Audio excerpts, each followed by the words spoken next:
Okay, well, I think we'll get started. So afternoon, everybody. Great to see you on today's report out. Single item, but really excited to hear how we're getting on with that. One of our challenges as an organisation in the LGI space, particularly.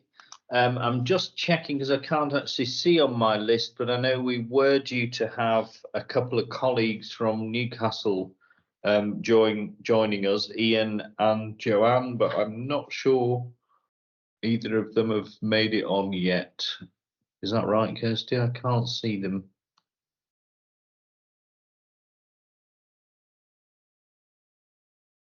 Okay, so maybe they will. Maybe they will join us. But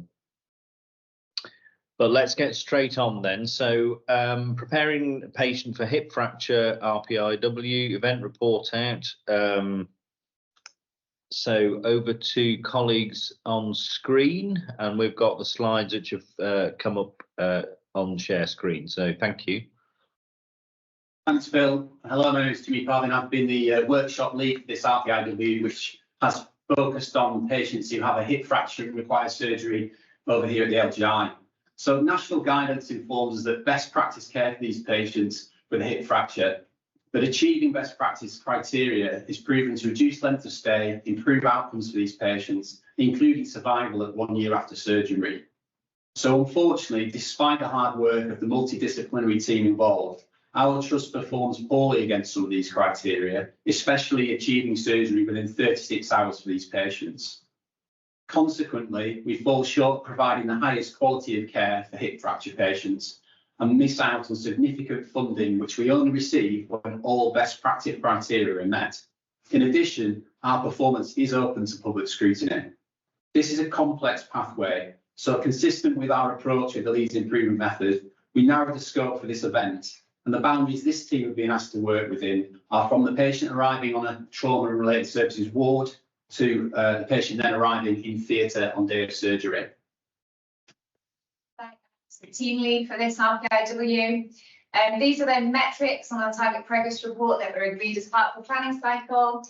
We wanted everything to be ready for the patient to make sure there weren't any delays and to make sure that we started the first patient on time to set the day off well.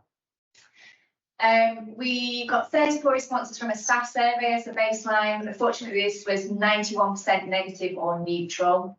We didn't get patient feedback prior to the event, but we know that generally patients are grateful to be here, although there are implications of them having to wait for their surgery.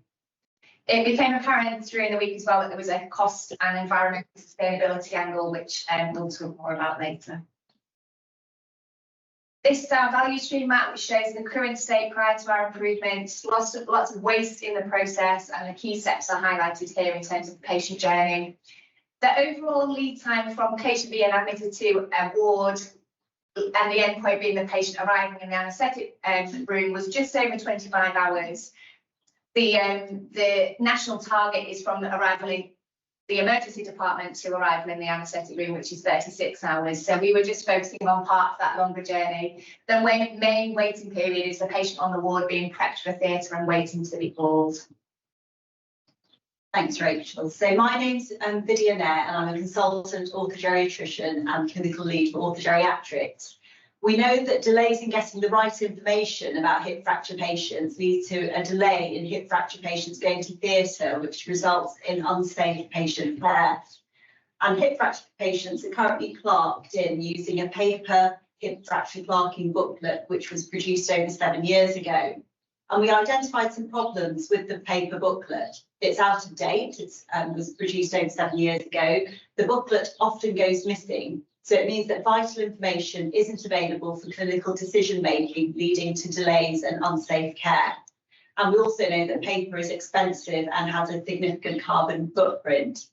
So we wanted to test the idea of using an alternative clerking document, an electronic clerking document, using existing resources within PPM, the specialty assessment document. And we started this trial 2 days ago after speaking with the junior orthopaedic team. Moving forwards, we've spoken to IT about amending the current PPM specialty assessment document to make it more aligned with hip fracture care. And we've also asked the question if the current dedicated hip fracture plaquing paper document can be updated and transformed into an electronic version. Hello, my name is Nick Freeman. I'm one of the anaesthetic consultants. I'm also a co-process owner with Jay at Palin. So I was going to tell you about about information and Padlet, which was a problem for the junior surgical team with no central source for information, with an unclear induction process on their rotation to the LGI and within trauma and orthopaedics. So Padlet is an online and app-based free program that can be used to store and distribute information and is used across the NHS.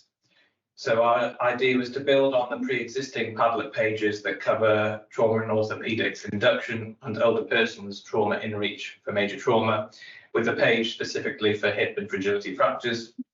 A straw poll of the orthopaedic surgical team was that unfortunately none of them were aware of the pre-existing Padlet pages. However, feedback from this small group was that they would greatly appreciate the information all in one place, as they sometimes felt unsure of local procedures and practices. So we created a Padlet page for hip and fragility fractures containing information covering admission clerking standards, perioperative medical optimization, the good to go patient selection criteria, advice for perioperative medication, and then post-operative care. And this is a multidisciplinary page and has resources for nursing staff too. To test this, we've sent out a survey to the orthopaedic surgical team, assessing their overall feelings of the hip fragility fracture care pathway as it existed before this week, with an option for free text for further idea generation, and also the Padlet page was promoted. We need to continue to promote these pages and getting them used. This we feel will be best led by the surgical consultants to lead their juniors, and then we will resurvey. So we mentioned the good to go patient. The problem this is trying to address is that often the first patient listed on the hip fracture list is not ready for theatre, and they are commonly missing investigations or tests such as ECGs, or don't have 2 valid blood transfusion samples.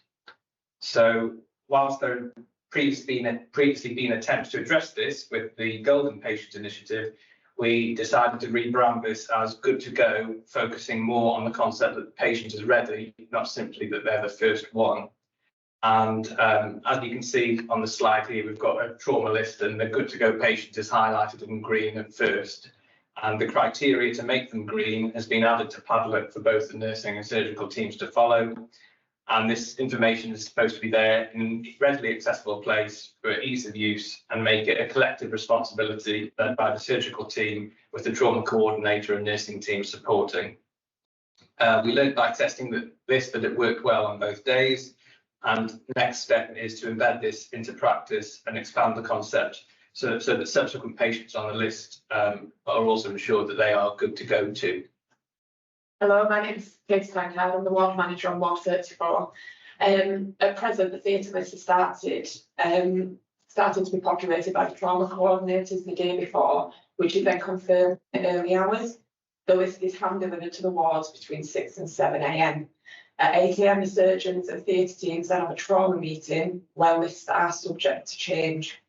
This can lead to the delays in theatres that Nick's already touched on, and cause undue stress and anxiety for patients if they feel they're not able to mentally prepare for going to theatre. We identified the time where this discussion could be made at handover time of the registrars the day before, which would mean that the good to go patient will be decided at 9 PM. It could then be verbally handed over to the ward, so the ward are aware and have more time to get things ready preemptively for these patients. The trauma coordinators will then do a final confirmation at 5:30 in the morning with the registrar to ensure that it is still the most appropriate patients listed for theatre. The already embedded walk round towards to deliver the completed list will continue. During that time, we'll also ensure that all of the patients that are listed for the day are ready and good to go. Overnight, the trauma coordinator team also includes a band 3 who will be able to be utilised to ensure that the ECGs and grouping saves are completed, as this is one of the barriers that the wards are finding. So the new style of populating the theatre list was trialled on Wednesday and Thursday night. The first patient on the list was highlighted in green, and that was done once everything was sorted and the patient was good to go. As patients are being identified earlier, all components were able to be done and reducing delays to theatres. On Thursday and Friday morning, the first patient in theatre was the one that had been identified as the good to go patient, and no delays were due to any of the ward jobs being incomplete. In the small time that this has been trialled, theatres have been ready to go. Following the trauma meeting yesterday, there were changes to the list due to clinical need, but this is something that is out of the scope for this week and an unavoidable variation when treating acute admissions. Moving forward, the new way of working has been discussed with the trauma coordinator and medical teams, who both agree that this is an achievable change to their practice to improve patient experience and utilise the theatre capacity. Thanks, Vicky. So, hi everyone. My name is Ram. I'm one of the quality improvement practitioners within theatres and anaesthetics. So, as a golden patient, now good to go patient has been identified. Now we are looking about the second scope, which is what we are facing, which is the journey from ward to theatres, and which is really considering there's a lot of, I would say, some waste which is there, which is from delaying because of waiting for the porters, which is either the first porter or second porter or both. Pre-waiting area space, which is really shared by different people in post-care unit, which is recovery in Jubilee theatres. And of course, we don't have much control of the process of if we want to adapt to the change of list order. Now, the idea is just to have a theatre staff just to act as a second porter in order to bypass the need for the second porter, and at the same time bypass the pre-wait area in order to improve and enhance the whole pathway. To measure that, we're looking about the time of the transferring of the patient. So there's some segments and boundaries. So from sending to the to even to arrive to the ward, and from ward to arriving to the pre-wait area.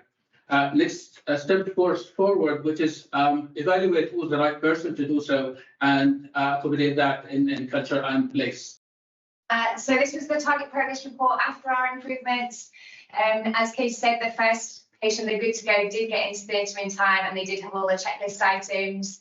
The ward clerking was done electronically, and we verified the quality of that information, which wasn't entirely there. There were some items missing, but we know that the paper document also would sometimes have items missing as well.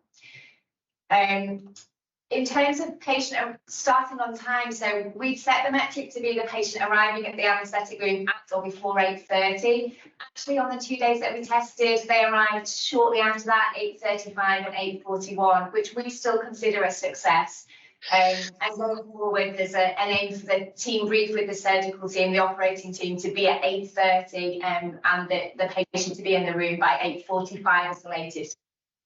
More achievable. We didn't get a significant improvement in lead time from our test this week, but hopefully the impact of the PDSAs will reduce delays and cancellations, and then they contribute to the overall lead time for future. This is our action log on newspaper, which describes the PDSAs, the plans in place. Very formative this week, particularly with the 4 days we've had and the complexity of the pathway that you've heard. But we're really confident that if these ideas do prove successful and become embedded, they'll make a significant difference to the pathway. And this is our commitment to make sure that we continue to test collectively as a team supporting this work over the next 30 days. And the team have already put 2 meetings in to make sure we maintain momentum in that regard. Hello, my name is Tony Cronshaw, and I'm a quality improvement partner with the Trust. This week I've been an away team member for this RPIW, walking in their shoes as outside eyes. The complexity and extent of the challenge which faces the organisation in its desire to promote greater value for neck of femur patients was limited by the scope of this workshop, in the hope that some inroads could be made. The workshop has been successful in bringing clarity and precision to a complex process, thereby reducing waste. Embedded, this will create a future of incremental improvement up to a point. However, the reality is that there are significant issues which lie outside the scope. To achieve our ambition to be best in class for our service users, there will need to be a step change in these other areas as well. More work is needed. We are not engaged in adaptation in order to survive, but rather in a struggle for transformation. Thanks, Tony. So the team have worked really hard this week trying to use some of the concepts of the Leeds improvement method, getting things ready ahead of time, so some setup reduction, plenty of mistake proofing going in there about how can we make sure checks are done at the right time by the right person to ensure that mistakes don't get passed on. They've also, as you've seen there, thinking about the Padlet and other concepts, used the standard work approach. So how can we set people up to get things right every time, the highest quality every time, by sharing that information? We've wrestled with how to share information this week. In the sea of information that often is available, it's how we reach people who are busy and often have inboxes that are very full. And that's a dialogue and something that I'm sure people on the call would recognise. You won't be surprised we've not cracked it, but we have worked hard to engage with people and really understand how they will best receive this information. And that's an ongoing challenge which we are up for. So closing comments are to thank this team who've worked really hard this week and others who aren't here. So I'll call out a few on the screen there who have been really helpful, and we're grateful of their time, and we really hope that they will continue to be engaged in this work.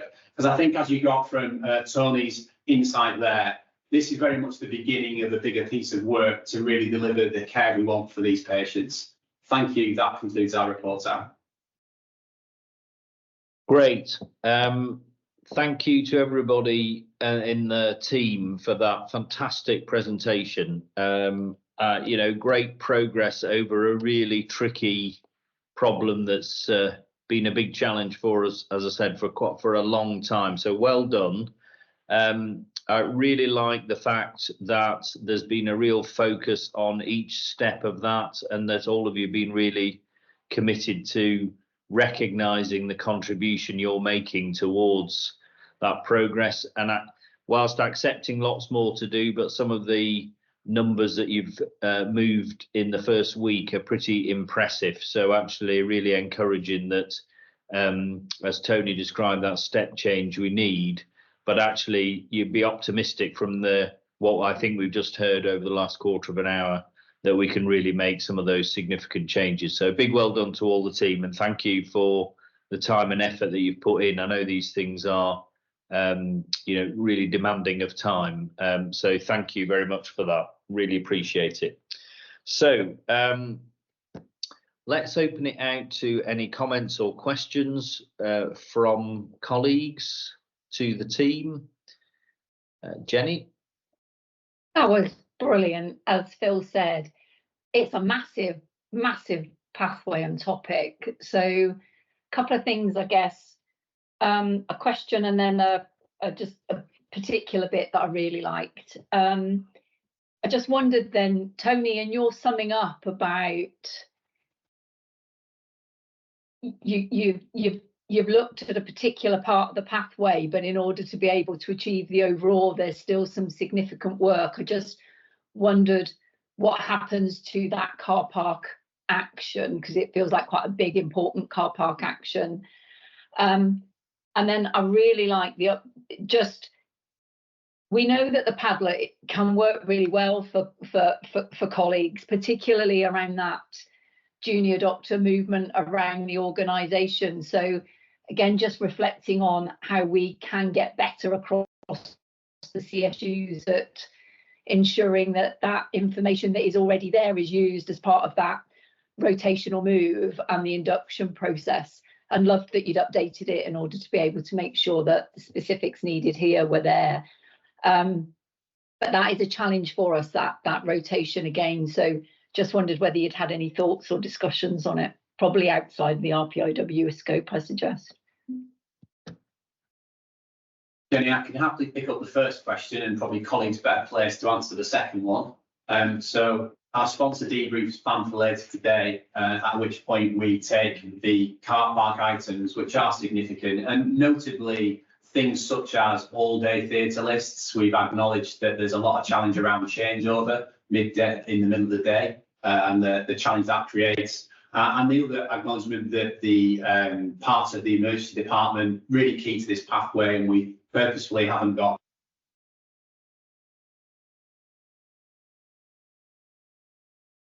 Jimmy, we've lost you for some reason. Well, that's a bit unfortunate, actually. Let's see if they're back. Oh, Jimmy, hello. Can you hear me now? Yes, we can. I think we Can should you have hear- it. Okay, there. Yes. Okay. Can you hear us? Yes. Sorry, Right. I've got to switch to laptop in the corner, so you might need to take us one at a time. These things are sent to try us. So the answer to the question is yes, there is clearly some work to do. There is a formative plan around that I'm really confident that we've got the right people to get this started, which was what this was about, and also real commitment from both the frontline teams, the middle leadership layer, and the senior leaders to make sure that this doesn't is not a one and done. So yeah, don't know whether I'm going to look to the room. Vidya, do you want to come to the second?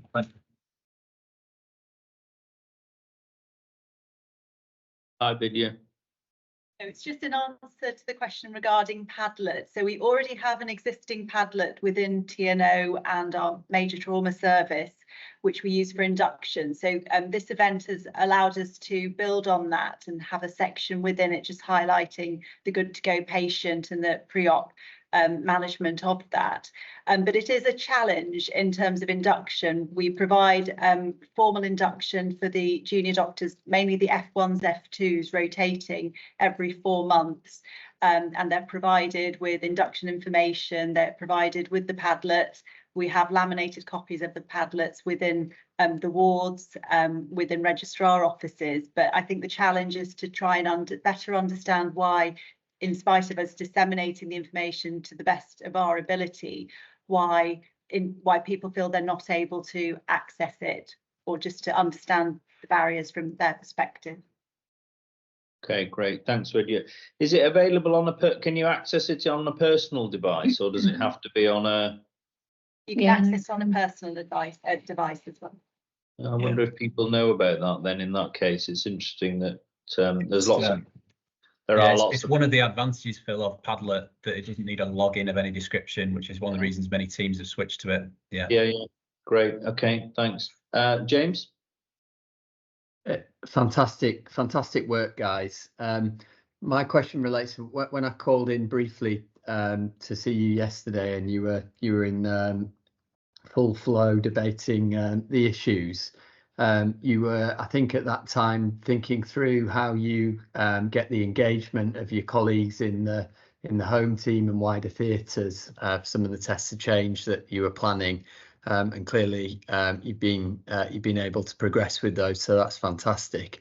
I just wondered about how you're communicating the results of this week with those wider teams, and getting their buy-in and engagement to helping you with the next phases and next tests of change following on from this week. I've just offered to room, but I didn't get many active responses, so I'll pick that one up. It is always a challenge, the follow-up conversation. So as you heard, the team have committed to a couple of meetings over the next few weeks to try and keep the momentum. And I think one of the key tasks is to identify the right forums to share that. So we do have some good results, but we need to keep that going. And I think it does play into the overall conversation, James, to be honest, around how do you get this information to people in a way that they want it, and the variation that is. So I think on balance, we came to the conclusion that presence is important. So by being there to go and speak to people in person, that creates a degree of importance around it, and that would be the best way. So finding those spaces we were wondering where people gathered for lunch. That was probably a good place to start to share this stuff back. Great. Thanks, Jimmy. Jenny? Thanks. I just wanted to come back in on that just ongoing challenge, isn't it, of helping our junior doctors with picking up all of the information that they need. We've got a fabulous brand new junior doctor mess over in St James, which has got very, very, very high footfall to it. I spent some time a couple of weekends ago talking to some of the junior doctors in there. It's used a lot and our data tells us it is. I just wonder whether we're missing a trick about whether there's certain things we might want to communicate through that. Now I know it's not on the LGI site, but we hope we might be cracking that one as well. So just put it in there as a bit of an idea. Thanks, Jenny. You can't see the room, but there's some good nods going around there about that being an option. Appreciate the suggestion. Okay. I can't see anyone else's hand up, and we are just about at time. So look, thank you to the team. I appreciate you're all now looking in a different direction, but I can still see you from here. So really appreciate the work you've all done. Thank you very much. Really exciting week. Great progress. I think important, as you've described, to focus on the things you can control, but also use the week, as Tony highlighted, to identify the things that are outside your control, because actually they need to be the focus of future improvement work. But I think it's really good to have identified some of the key internal controls that you're working on to put in place. I love the big team engagement, really good conversation there about how we disseminate some of the learning around this, and most of all really encouraging just the kind of patient-centeredness discussion that we've had for the last half hour, and thinking about what we do that benefits our patients as much as we possibly can. So really appreciate that, and really appreciate you keeping that as the focus of the work. So well done. Really look forward to 30 days report out. We'll see great progress, I've no doubt, by then. But otherwise, thank you everybody for coming and participating. Really good discussion, and end of report out. Thank you. Thanks all.